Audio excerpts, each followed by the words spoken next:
Bismillah.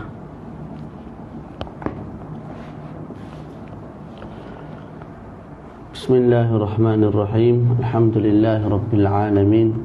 Wassalatu wassalamu ala maulana Rasulillahil amin wa ala alihi wa ashabihi at-tayyibin at-tahirin. Qala rabbi shrah li sadri wa yassir li amri wahlul 'uqdatam min lisani yafqahu qawli. Fanawayna ta'alluma wa ta'lim والتذكر والتذكير والنفع والانتفاع والإفادة والاستفادة والحث على التمسك بكتاب الله وسنة رسوله صلى الله عليه وآله وسلم والدلالة على الهدى ابتغاء مرضاته وثوابه وقربه سبحانه وتعالى. السلام عليكم ورحمة الله تعالى وبركاته. Alhamdulillah, marilah sama-sama kita memanjatkan rasa syukur kita kepada Allah Subhanahu wa taala kerana kita masih diberi kesihatan tubuh badan yang baik, akal fikiran yang sejahtera, keluarga yang bahagia, kecukupan dalam hidup di dunia ini. Seterusnya diberi taufik hidayah untuk sama-sama berkumpul pada pagi yang bahagia ini, yang indah ini, untuk meneruskan sesi bacaan kitab At-Taqriratus Sadidah fi Al-Masaili Al-Mufidah. Tadi kita dah masuk pada perbahasan perkara-perkara yang diharamkan bagi seorang yang berhadas. Sebelum ini kita bincang perkara-perkara yang diharamkan ke atas mereka yang berhadas kecil, berhadas besar dan juga yang sedang haid. Maknanya hadas yang berkongsi, perkara-perkara yang diharamkan ke atas 3 orang ni secara bersama. Kita sebut ada 4. Yang pertama sembahyang, tawaf, sentuh Quran dan membawa Al-Quran. Kemudian selepas tu kita bincang lebih kurang dalam 7 masalah yang berkait dengan sentuh dan bawa Al-Quran. Hari ini kita masuk allazi yahrumu bil janabati wal haidhi ma'an. Perkara-perkara yang diharamkan ke atas orang yang berjunub dan juga haid. Okay, junub maksudnya apa? Junub maknanya orang yang keluar air mani, orang yang bersetubuh, ataupun orang yang beranak. Boleh? Itu menurut sebahagian lah, hadas awsat begitu. Okey. Jadi haram ke atas orang yang haid, orang yang keluar air mani ataupun lepas bersetubuh 2 perkara. Yang pertama saya sebut al-lubthu fil masjidi. Duduk cokoh dalam masjid dengan ceramah. Walaupun fardu ain, tak boleh dia duduk dalam masjid haram. Sebab nak menghormati masjid lah. Wa mislul lubsi at-taraddudu. Seperti hukum al-lubs ila at-taraddud, muna mandi. Jadi kawan ni, Zainab ni, dia ada tinggal handset dalam masjid. Dia pun masuk masjid, lepas tu cari muna mandi. Dia tak statik di satu tempat. Tak, dia bergerak tapi duduk musing kanan kiri, depan belakang. Itu juga haram. Dia panggil sebagai at-taraddud. At-taraddud juga ialah seseorang tu masuk pintu A, keluar pun pintu A. Tu boleh, itu juga haram. Wa yajuzul mururu lil junub. Tapi kalau sekadar lalu boleh, orang yang berjunub. Lalu macam mana? Apa makna lalu? Masuk pintu A, dia keluar pintu B, tanpa berhenti sejenak dalam masjid. Jadi kita ada pintu A, lepas tu pintu B. Belakang pintu B tu rumah dia. Jadi dia nak shortcut, dia masuk ikut pintu A masjid. Masuk tu zoom, jalan terus terik sampailah rumah dia. Tak berhenti langsung dalam masjid. Itu al-murur, sekadar lalu. Itu dibenarkan bagi orang yang berjunub. Nah, orang yang haid boleh tak? Boleh. Sebab tu saya sebut sini. Wa kadzalika lil haidi idza lam takhaf talwis al-masjid. Begitu juga bagi orang yang haid, kalau dia tidak bimbang mengotorkan masjid. Jadi orang yang haid ni keluar darah tak? Jadi kalau dia bimbang lalu dalam masjid mengotorkan masjid, sekira-kira mungkin di awal haid darah banyak keluar, bimbang darah jatuh kena atas lantai masjid, atas kapet masjid, haram dia lalu. Tapi kalau dia tidak bimbang dah, contohlah haid dia 7 hari, hari ke-7 dah ni, tadi haid dah nak kering dah, tak, jadi darah dia tidak bimbang jatuh dalam masjid lah maknanya. Jadi dia lalu masuk pintu A, keluar pintu B. Hukumnya dibolehkan, tidak ada masalah. Malah kalau ada hajat, hukum dia memang boleh dan tidak makruh langsung. Macam tadilah, apa antara hajatnya ialah rumah dia dekat. Kalau dia ikut dalam masjid, shortcut lah. Kalau dia ikut jalan biasa jauh, jadi dia masuk pintas, lalu ikut dalam masjid, terus tembus ke pintu rumah dia. Tak, dalam masa yang sama tidak dibimbangi mengotorkan masjid. Maka ketika itu kita sebut hukumnya harus untuk dia lalu. Tapi dengan syarat apa tadi? Idza lam takhaf talwisal masjid, bila dia tidak bimbang mengotorkan masjid. Naam. Satu. Yang kedua ialah qiraatul Quran biqasdil qiraah, membaca Al-Quran dengan niat membaca Al-Quran. Ai biqasdit tilawah, ad-dirasah. Boleh membaca Al-Quran, mushaf Al-Quran tu dia baca tu, pada dia lontarkan ikut mulut dia tu lafaz-lafaz yang ada dalam Al-Quran.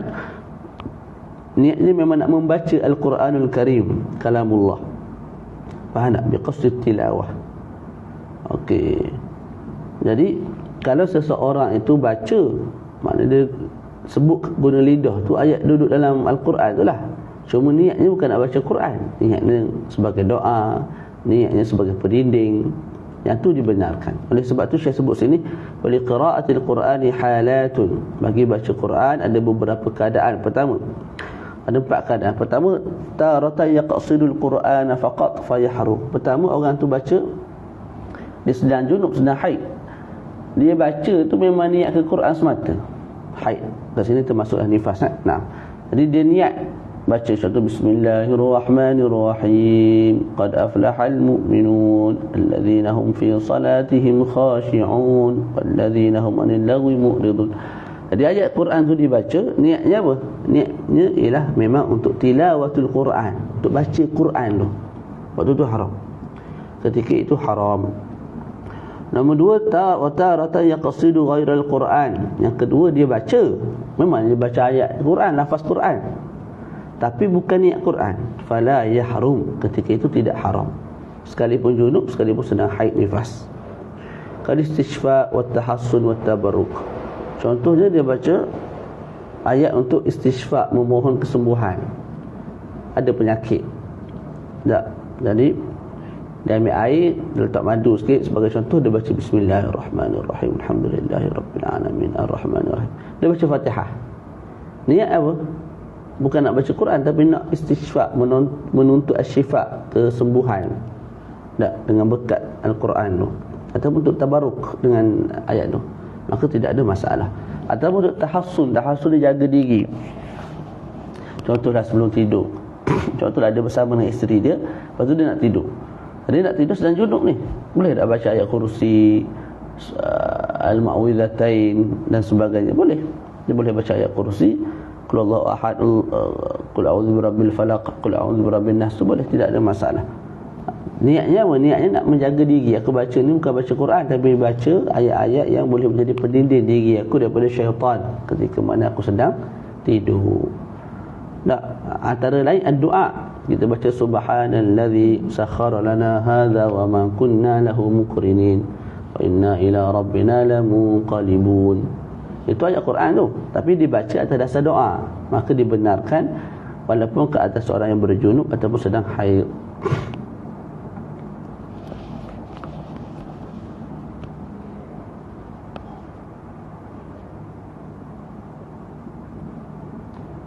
Kalau baca buku Iqra, macam mana Ustaz, terutama Iqra 5 dan Iqra 6, dia ulama sebut haram baca Quran dia walaupun satu huruf kalau sedang junub. Contoh gini, nak sebut alhamdulillah ni ataupun bismillah lah, berhenti, tapi tak ada niat baca apa. Tadi niat memang nak baca berhabis, tapi tersedak kalau ke mana, berhenti jadi B gitu je. Haram baca B tu kalau niat nak baca Quran. Tu. Jadi kalau Iqra 5 ke Iqra 6, ayatnya banyak kepada ayat Quran, nak mana menyerupai ayat Quran banyak kan, dah ambil letak kalimah per kalimah tu, waktu tu haram juga. Cumanya biasa yang baca Iqra 5 6 ni budak, dan kita dah sebut pada sesi yang lepas, budak ni iaitu budak yang dah mumayyiz lah, yang belum balik tapi dah mumayyiz. Dia boleh baca Quran walaupun sedang junub, walaupun sedang haid. Tak, walaupun sedang berhadas kecil, sedang haid pun dia. haid jadi balik dah lah. Tak semula. Budak kecil ni yang dah mumayyiz, yang belum balik, dia boleh baca Quran, sentuh Quran. Tu. Faham tak? Walaupun sedang berhadas kecil atau berhadas besar. Orang tanya, Ustaz, berhadas besar tu sebab haid ke tak? Bila haid, balik. Dah macam mana kata dia kecil? Balik dah tu sebab haid. Tak. Tak semestinya dengan haid. Budak tu boleh jadi junub. Kahwin awal, disetubuhi. Contoh badan dia besar, boleh tahammul jima', maka disetubuhi, maka dia junub. Dah tak haid belum? Lepas tu belum balik? Tak. Jadi kalau dia junub sekalipun ataupun dia haid sekalipun, kalau dia kecil lagi lah, biasa Iqra' 5, 6 ni budak kecil je, masih dibenarkan untuk baca Quran. Dia haid tadi lah, silap lagi tadi. Haid tu silap. Kalau dia junub dengan bersetubuh ataupun berhadas kecil, dia boleh sentuh baca Quran pun tidak ada masalah. Sentuh dah baca boleh. Nah. Wallahu a'lam. Barakallahu fikum. Yang ketiga, wataratan yaqsiduhuma. Yang ketiga ialah dia niat baca, dia melontarkan lafaz-lafaz Al-Quran itu dan dia niat dua-dua. Maknanya di samping aku baca Quran, aku niat juga sebagai istisyfa. Ayat ini sebagai talabus syifa, iaitu menuntut kesembuhan ke atas penyakit yang aku ada ni, pening ke apa, ataupun ambil berkat. Jadi dia niat dua tu boleh. Ketika itu haram juga. Subhanallazi sakhkhara lana, niat doa dan baca Quran haram kalau junub lah ni ataupun haid. Nombor 4, wataratan yutliq, kadang-kadang dia itlaq, mana tak niat apa, dia sedang junub, dia pun baca doa ke apa. Kita pun, awak ni niat benda ni, awak ni sedang haid, sedang junub, mana boleh baca Quran. Dia pun kata, aku tak niat benda, aku tak niat sebagai bacaan Quran, aku tak niat dia tu sebagai doa ataupun sebagai ayat-ayat yang dibaca untuk lindung diri aku daripada syaitan, iblis. Tak ada niat apa. Yang tu juga, yang tu tidak diharamkan. Tidak diharamkan. Kesimpulan dia, kalau niat Quran saja haram, niat bukan Quran saja boleh, niat kedua-dua haram, tak niat apa-apa boleh. Tak niat apa-apa boleh. Seterusnya kita berpindah nak perhabis hari ini bab at-taharah lah.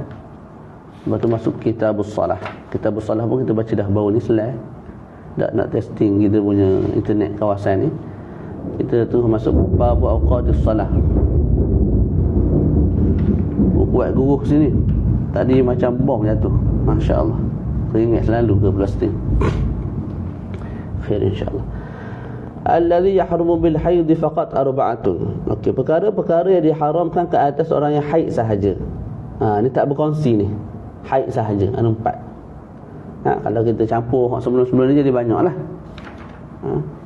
Tak, orang haid haram semayang, haram tawaf, sentuh Quran, bawa Quran, duduk dalam masjid, baca Quran dengan niat tilawah. Tambah lagi 4 jadi 10. Okey, pertama yang diharamkan ke atas perempuan haid semata dan juga nifas ni. Faham tak? As-sawmu fa idza qata'a ad-damu halalaha as-sawmu walau qabla al-ghusli. Yang pertama puasa. Haram puasa perempuan yang haid. Tak ada darah lah. Tak. Cuma je kalau darah tu dah berhenti, dia boleh puasa walaupun sebelum mandi wajib. Contohlah, darah berhenti pukul 5 pagi, 5.30 subuh. Jadi tak sempat-sempat nak mandi lah, dia nak kena masak. Tok lelaki tak masak, tok lelaki tidur lagi dalam bilik. Jadi dia kena masak. Tak. Jadi masak. Dia perasan dah dia berhenti darah ni. Dia dah perasan dia dah berhenti darah. Masak orang azan subuh. Contohlah. Sahur apa semua tak ada, mandi azan subuh. Dia sebut tak ada masalah. Awak mandi sahaja lepas subuh, teruskan puasa. Jadi puasa boleh dibuat bila mana darah dah berhenti. Walaupun belum mandi. Cuma nak semayang kena mandilah. Nombor 2, al-mururu fil masjid in khafat talwisah.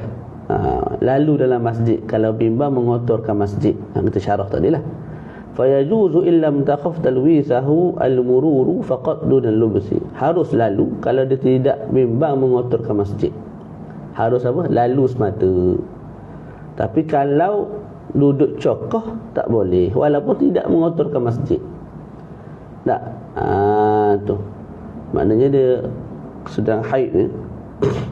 masuk dengan ceramah. Ceramah ustaz ada dia yang kikut gigi lah, ustaz benda pun dengar. Khusyuk dengar. Haid sedang keluar, sedang ada pada diri, haram. Walaupun tidak mengotorkan masjid. Air dia kan ada pad apa bagai tu kan. Jadi tak kotor masjid, tapi haram.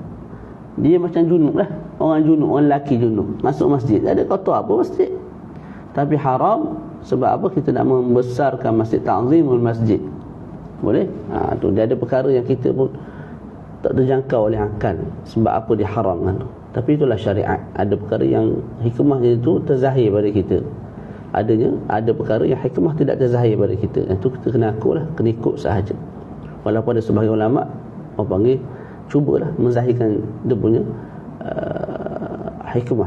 Kat sini antaranya membesarkan masjid. Yang ketiga at-talaq, wa yusamma at-talaq al-bid'i wa huwa an yutalliqa ar-rajulu imra'atahu al-madkhul biha wa hiya haidun aw fi tuhrin jama'aha fihi. Fa-at-talaq yahrumu walakin yanfudhu wa yajuzu an yakuna ba'da inqita'i damil haid wa qabla al-ghusl. Yang ketiga ialah haram talaq. Haram talaq ni makna haram Allahumma salli ala Muhammad, suami mentalak isteri ketika mana isteri sedang haid. Dan nama ketika itu talak bid'i, talak bid'ah. Boleh. Apa talak al-bid'i? Seorang suami mentalak isterinya yang telah disetubuhi sedangkan isterinya sedang haid. Gini ceritanya. Zaid telah setubuhi isteri dia. Tak, kali pertama, kali kedua ikut gigi dia lah, bini dia. Lepas tu bini dia datang darah haid. Bini dia datang apa? Darah haid. Ketika bini dia datang darah haid, Zaid talak isteri dia. Zaid talak isteri dia. Maka ketika itu kita sebut Zaid telah melakukan talak bid'i. Hukumnya haram, tapi jatuh talak, jatuh. Boleh. Itu satu. Zaid talak isteri sedangkan isteri sedang haid. Au fi tuhurin jama'aha fi. Ataupun Zaid ni talak isteri dia ketika mana isteri dia sedang suci. Cuma setelah disetubuhi. Dalam tuhur, dalam suci tu. Contohlah isteri dia sekarang ni baru suci, haid lepas tu baru suci. Suci hari kedua, tak, suami bersama dengan dia. Lepas masuk hari ketujuh tu, suami marah ke lagu mana, suami talak isteri dia. Haram. Sebab apa? Sebab dalam tempoh suci tu, suci kali ni lah, bukan suci sama sebelum ni. Sebelum ni memang banyak kali dah berlakunya perkara tu. Tak, sekarang ni tak, 7 hari tu. Ataupun kita sebutlah dia punya Allahumma salli ala Muhammad, tuhur suci 15 hari dah sekurang-kurangnya. Jadi dia tengah suci, hari kedua disetubuhi, hari ketujuh ditalak. Hukumnya haram. Hukumnya haram. Boleh? Jadi kalau suami nak talak isteri, bila masuk suci tu jangan sentuh, talak selalu dah. Boleh. Barulah talak itu talak sunni. Talak sunni ni talak yang ikut sunnah. Bukan maksudnya ikut sunnah tu mana kita kena talak isteri kita saban hari, saban tahun. Kahwin talak syarai, kahwin syarai. Sebab apa talak sunni? Talak tu sunnah tak. Talak sunni mana style talak tu ikut cara Nabi. Ketika mana Nabi mentalak isterinya, itu tidak mentalak isteri ketika mana isteri sedang haid ataupun ketika mana isteri sedang suci sedangkan telah disetubuhi sebelumnya. Tu dia. Boleh setara tu. Kemudian saya sebut sini, wa yajuzu an yakuna ba'da inqita'i damil haid wa qabla al-ghusli. Harus talak selepas darah berhenti. Jadi kawan ni mari darah haid ni, lepas 7 hari berhenti dah darah, tapi belum mandi, boleh ditalak tak? Boleh, halal. Bukan talak bid'i lagi dah. Jadi tak boleh ketika darah sedang keluar. Kalau darah dah berhenti walaupun belum mandi boleh. Dia macam puasa tadi. Faham tak? Ayuh. Okey, kat bawah tu kat bawah tu ada Syekh sebut illa fi sab'i masaila fala yahrumu at-talaq wa hiya, kecuali pada 7 keadaan. 7 keadaan ini tidak haram talak walaupun isteri dalam haid. Jadi hukum asal kita sebut mentalak isteri ketika isteri sedang haid hukumnya haram. Boleh. Ataupun talak isteri ketika mana isteri sedang suci tapi telah disetubuhi sebelumnya, maka hukumnya haram. Bawah ni ada 7 gambaran. talak isteri yang sedang haid, hukumnya boleh, tidak diharamkan. Hukumnya boleh, tidak diharamkan, dan juga jatuh talak tu. Kabar pertama, idza qala li zawjatihi anti taliqun fi akhir juz'in min haidik isti'qabihi syuru'a fil 'iddah. Yang pertama, kalau seseorang tu sebut pada bini dia, kamu jatuh talak pada akhir juzuk daripada haid kamu. Maknanya kalau haid kamu habis pukul 3, maka pukul 3 tu lah kamu jatuh talak. Waktu haid lagi tu, faham tak? Pada akhir haid, mana pukul 3 tu akhir haid, 3.1 tak, atau 3.001 kalau ada tak, dia dah suci. Jadi suami disebut anti taliqun fi akhir juz'in min haid. Kamu jatuh talak pada akhir juzuk daripada haid kamu. Maknanya suci pukul 3 1 minit. Pukul 3 tu akhir lahzah, akhir saat dia haid. Maka ketika itu dia jatuh talak. Tak. Jadi ditalak dalam haid dah tu. Faham tu? Taklid talak dan gantung talak, kita sebut tidak ada masalah, boleh. Sebab apa? Sebab bila dia tercerai terus dikira iddah tu. Kalau pada dia suci tu tak, akhir haid betul pada suci dah, jadi terus dikira iddah. Jadi tidak ada panjangnya iddah. Oleh sebab itu dibenarkan talak dalam keadaan inilah. Yang kedua, idza kanat ghaira madkhulin biha li'annaha la iddata 'alayha. Yang kedua, kalau belum disetubuhi. Suami kahwin dengan isteri, malam pertama tu tengok muka ibu, muka bini aku contohlah, cerita nak bagi mudah faham. Lepas tu dia cerai selalu dah malam tu, sebelum bersama. Ketika itu isterinya sedang haid, ataupun isterinya sedang haid, suami nak jamuh, abang jangan abang sedang haid. Suami marah lah. Tak, kena mencarut sekali dengan suami. Bodoh apa pun ni, malam apa, malam perkahwinan mu haid. Suami dia tak mengaji apa dah, dia maki hamu, cerai. Kita sebut tidak haram. Tidak haram cerai ketika isteri sedang haid malam tu. Sebab apa? Sebab tidak ada iddah. Bila kahwin dan belum bersama, iddah tak ada. Cerai tu, kena cerai. Esok tu terus boleh kahwin, boleh ada isteri tu dengan orang lain.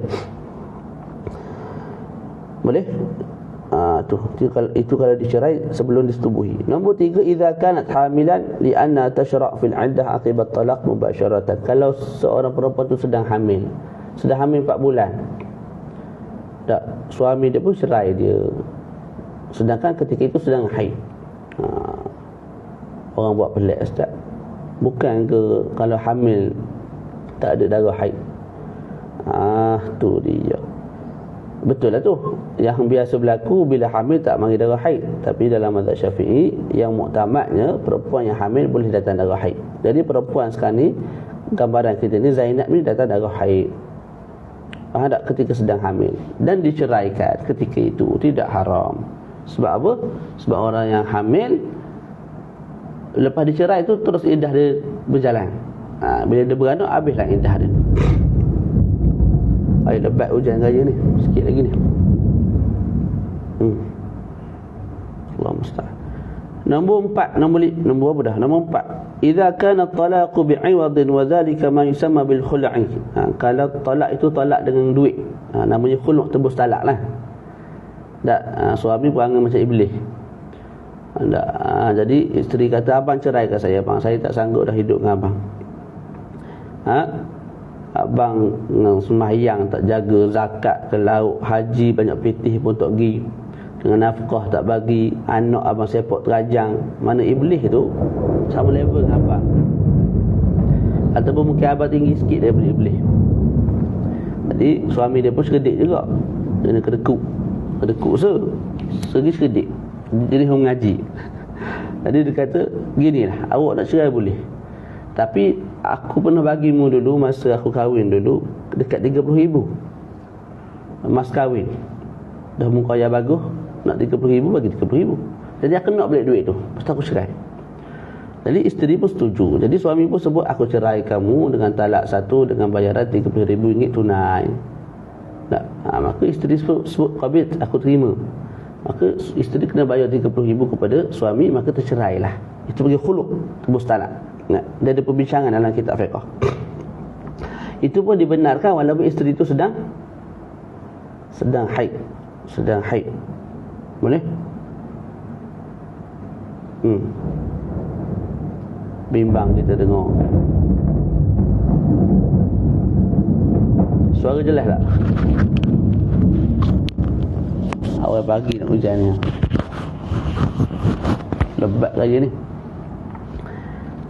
Nombor 5, talaqul muli idza aba min al-fi'ah. Min al-fai'ah ke fi'ah, min al-fai'ah.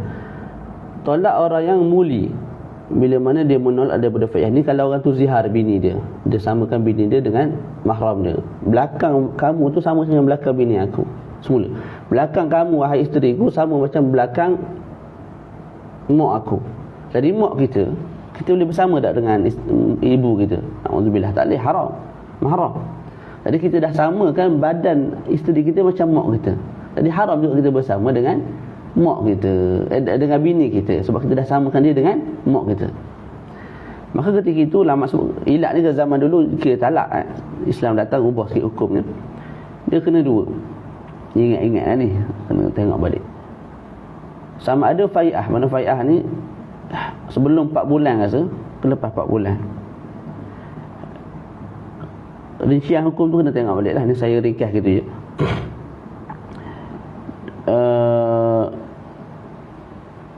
Dia kena setubuhi.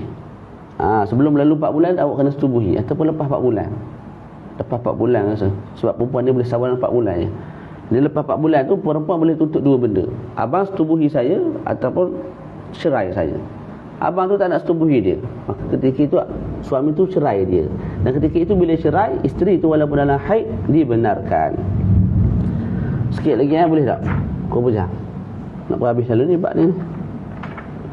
Nombor 6, idza kana talaq min al-hakami fi shiqaqin baina az-zawj wa az-zawjah. Ni kalau berlaku balah suami isteri bawa ke mahkamah. Tak, jadi mahkamah hukumkan cerai dua orang ni. Sedangkan isteri sedang haid tu, boleh, tak ada masalah. Nombor 7, idza qala sayyidu li amati wa hiya haidun idza in talaqaki zawjuki al-yawma fa anti hurrah. Kalau tuan berkata kepada hamba perempuannya, saya ada hamba perempuan nama Zainab. Saya kata pada dia, in talaqaki zawjuki, kalau kamu dicerai oleh suami kamu, dia hamba saya tapi bini orang lain. Tu dia hamba saya tapi dia bini orang lain. Jadi saya sebut pada dia, kalau kamu dibebaskan oleh suami kamu hari ni, kamu merdeka semula. Kalau kamu dicerai oleh suami kamu hari ni, kamu merdeka. Kalau kamu dicerai oleh suami kamu pada hari ini, maka kamu merdeka. Tak? Maka ketika itu suami dia cerai dia hari yang samalah. Sedangkan ketika itu dia sedang haid, kita sebut perempuan tu, hamba saya tu, dia tercerai lah. Dan sebab dia dicerai maka dia merdeka. Tak? Okey. Terus baca balik atas. Yang keempat perkara yang terakhir yang diharamkan ke atas perempuan haid ialah al-istimta' wal mubasharatu bima baina surah wa rukbah. Berseronok dan menyentuh antara kulit ke kulit dengan barang yang ada di antara pusat dan lutut. Kat bawah tu Syekh sebut apa dia? Wa yajuzu inda ramli li zawjati al-mubasharatu bima baina surati az-zawj wa rukbatihi wa in kanat hiya al-mustamti'ah. Di sisi Imam Ramli, harus bagi isteri mubasyarah, mana isteri berseronok dengan barang yang ada antara pusat dan lutut suami. Sekalipun isteri yang rasa seronok, isteri yang rasa nikmat, bahasa mudah lah tu bagi faham. Jadi Imam Ramli kata apa? Kita ada lutut, kita ada barang antara lutut dan pusat, isteri dan suami, dua tu kan. Maka isteri, kalau dia meraba lah bahasa mudahnya, barang yang ada di antara pusat dan lutut suami, tak, bukan lutut dia ni, bukan antara pusat lutut dia, tak, barang yang dia ada di antara pusat dan lutut suami. Sekalipun isteri tu rasa seronok, rasa syok, kita sebut tidak haram di sisi Imam Ramli. Boleh. Tapi di sisi Imam Ibn Hajar tidak dibenarkan kalau isteri itu yang ambil nikmat, ambil keseronokan. Kalau suami yang ambil keseronokan tak ada masalah. Faham tak? Sekarang ada suami, antara pusat dan lutut suami tu, isteri pergi pegang, boleh ke tak? Kita sebut ada khilaf. Kalau isteri yang seronok, isteri yang mengambil keseronokan daripada tubuh badan suami dia, antara pusat dan lutut, Imam Rabni sebut boleh. Sebab apa? Sebab bukan antara pusat dan lutut isteri, itu kan suami. Yang haram ni isteri, isteri yang haid, bukan suami. Tapi Imam Ibn Hajar sebut tidak boleh. Sebab apa? Sebab kamu sedang haid, maka tak bolehlah kamu nak berseronok dengan benda-benda lagu itu. Barang yang ada di antara pusat suami dan antara barang yang ada di antara pusat dan lutut suami. Nah, jadi khilaf lah. Hendak mudah ambil yang pertama tu. Zaman-zaman ini pula, maka kita didedahkan dengan pelbagai punca syahwat, Facebooknya apa semua. Jadi suami ke isteri ke, kadang-kadang menggelojak nafsu dia, mengkehendaki benda lagu tu, maka ahlan wa sahlan, halal, masih dibenarkan oleh syarak. Waqtalafat abairul fuqaha fi dhalik. Kemudian takbir ulama fiqh berbeza dalam bab ni. Ada dua. Ada sebagian ulama sebut apa? Faminhum man abbara bil mubasharati faqat. Ada sebagian ulama kata haram mubasyarah. Mubasyarah ni sentuh kulit ke kulit antara pusat dan lutut isteri. Tu haram. Antara ulama yang mentakbir dengan mubasyarah ialah Syekhul Islam Syekh Zakaria dan juga Ibnu Hajar dalam Tuhfah. Jadi apa yang haram? Mubasyarah. Apa mubasyarah? Sentuh kulit ke kulit antara pusat dan lutut isteri. Jadi kita haram disentuh bahagian antara pusat dan lutut isteri. Sentuh saja haram. Jadi sebab tu Syekh sebut sini fa'alaihi la yahrumu nadharu bi syahwah. Kalau tak sentuh tak ada masalah, tengok dengan syahwat, tak ada masalah. Sebab apa? Tiada sentuh.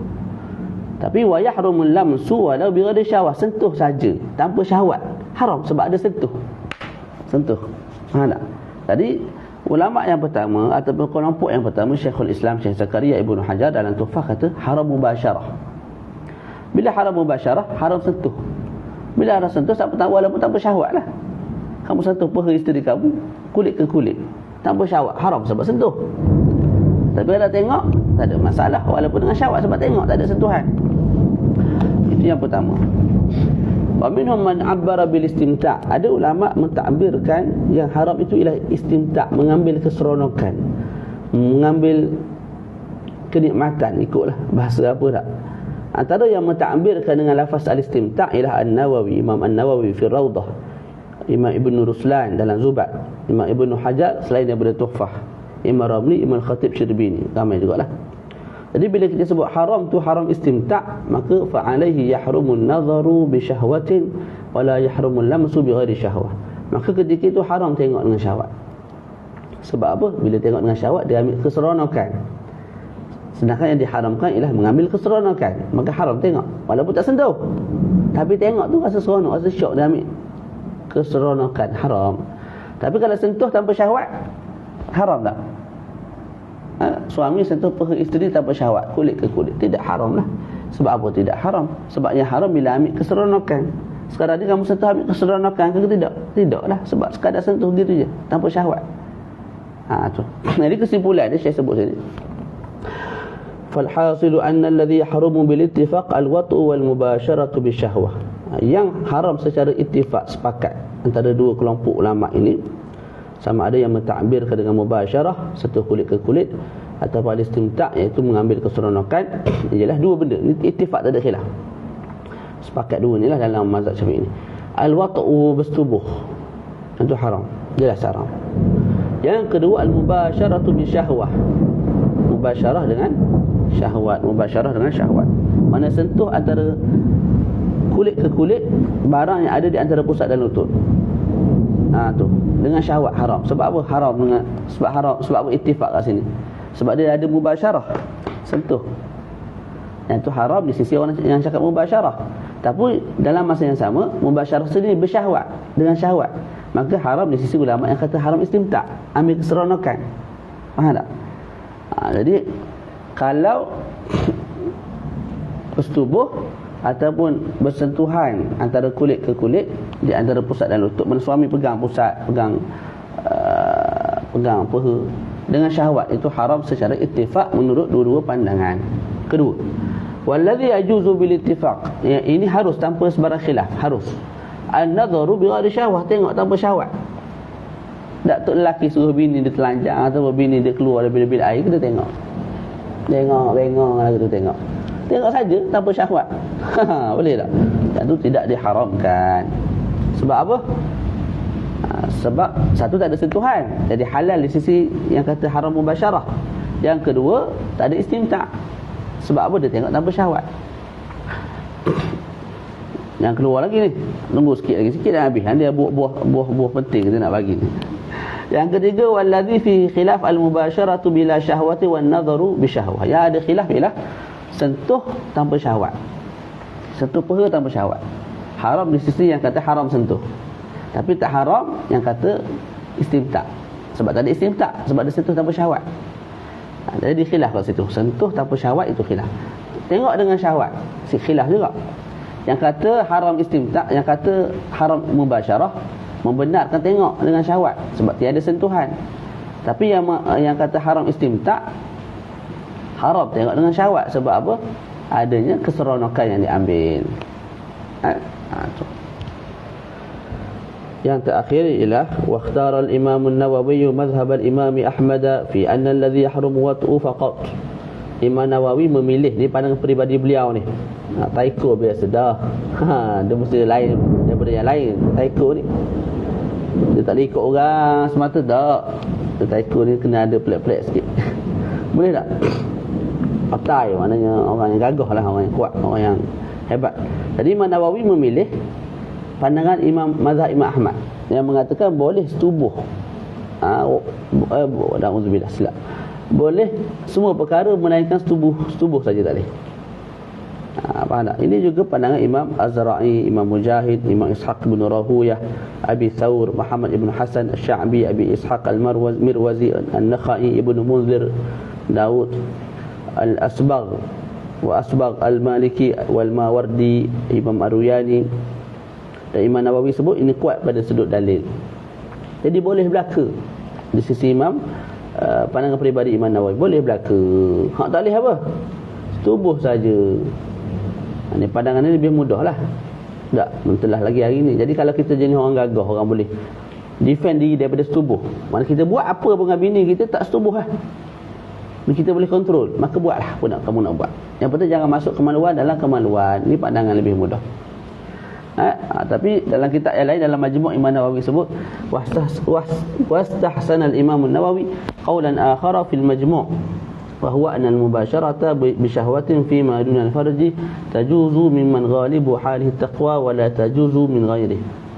Imam Nawawi menganggap baik satu qaul yang lain, dan qaul ini disebut dalam Majmu'. Mubasyarah, sentuh dengan syahwat selain daripada faraj, harus. Mana selain daripada setubuh lah, harus belaka. Bagi orang yang keadaan dia tu rata-rata ialah bersifat sifat taqwa, insya-Allah lah kita lah orang baik, semayang tak tinggal, semua tak tinggal lah, insya-Allah. Jadi orang macam kita ni insya-Allah lah harus untuk buat apa sahaja menaikkan tubuh. Tapi orang yang dah cetong, wala tajuzu min ghairi, orang yang kuat nafsunya, orang yang tak jaga sembahyang, orang yang ni, itu tak harus. Mana antara pusat dan lutut, isteri sedang haid, no way, jangan sentuh langsung, jangan main dekat. Bimbang tu sikit bahagian perut, bawah perut tu, enggak ke tempat lain, jimuk selalu dah. Kalau seorang lagi tu boleh kontrol sebab dia takwa, jadi dia boleh kontrol lah bahagian yang tak boleh tu, tubuh dia boleh sabar. Yang lain dia nak buat, boleh buat, boleh. Tu. Jadi tengoklah, bila orang tanya kita masalah ni, kita tengok dulu situasi orang tu. Kalau jenis macam nampak boleh pergi ni, kita sebutlah fatwa ni, pandangan yang lebih mudah ni. Contoh dia mari tu, dia mengadu, Ustaz, saya ni, aduh Ustaz, rasa darat Ustaz, tak boleh sabar. Dia kata kalau tak boleh sabar tu, mana tak boleh sabar untuk apa? untuk tahan diri daripada antara pusat dan lutut. Tapi nak setubuh tu boleh sabar lagi. Kita bagi pandangan yang mudah. Tapi kalau orang tu dok sembahyang apa semua tinggal, kita tengok dia ni, kalau aku bagi pandangan ni rasa tak ada apa-apa setubuh ni. Mana menyetubuh isteri dalam haid, jadi haram pula. Maka kita sebut haram kat atas kamu antara pusat dan lutut, kena kontrol. Lepas tu ikut mula lepas haid. Boleh? Kama qala sahibu Safati Zubab bil hadath as-salata ma' tatawufi harim wa bil balighi habl al-mushafi wa massahu wa ma'a dhil arba'ati lil junubi qira'a ba'di ayati qasdan wa lubsa masjidin lil muslimi wa bil mahidi wan nifasi harimi as-sitta ma' tamattu'in bi ru'yati wal massa baina surwatin wa rukbati ila ightisalin aw badili yamtani' as-sawm wa at-talaq hatta yanqati'. Wallahu a'lam. InsyaAllah kita akan sambung pada sesi akan datang. Masuk tajuk Babu Awqatis Salah. Bab membincangkan tentang waktu-waktu sembahyang. Wallahu a'lam. Jadi habis dah perbahasan bab bersuci, kita masuk bab sembahyang. Sallallahu ala sayyidina Muhammad wa ala alihi wa sahbihi wa baraka wa sallam. Alhamdulillahi rabbil alamin. Assalamualaikum warahmatullahi taala wabarakatuh. Barakallahu fikum.